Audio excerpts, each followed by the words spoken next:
We are approaching one of the busiest travel days of the year, and it doesn't help that more than half a dozen laser strikes have taken place recently at Dallas Love Field. And aviation experts say those laser strikes don't appear to be stopping. Fox 4's Melissa Cutler live now at Love Field with the latest. Melissa.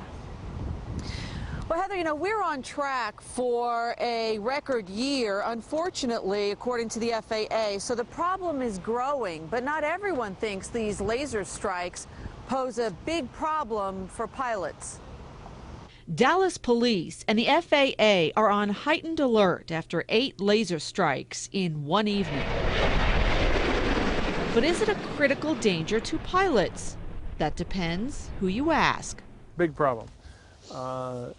So far we've been lucky. Aviation consultant Denny Kelly calls it a significant problem with no end in sight.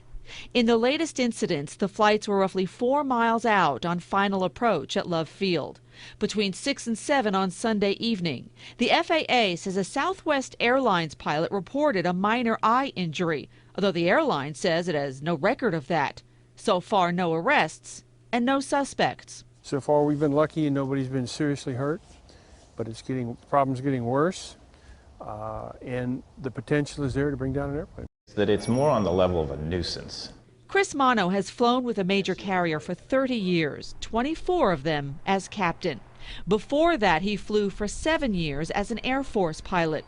He says he's experienced his share of laser hits. He thinks they're not necessarily dangerous, just distracting. And you'd probably have to really concentrate on the source of the light, which is fleeting at best because we're moving at least 200 miles an hour when we're in close proximity to the ground.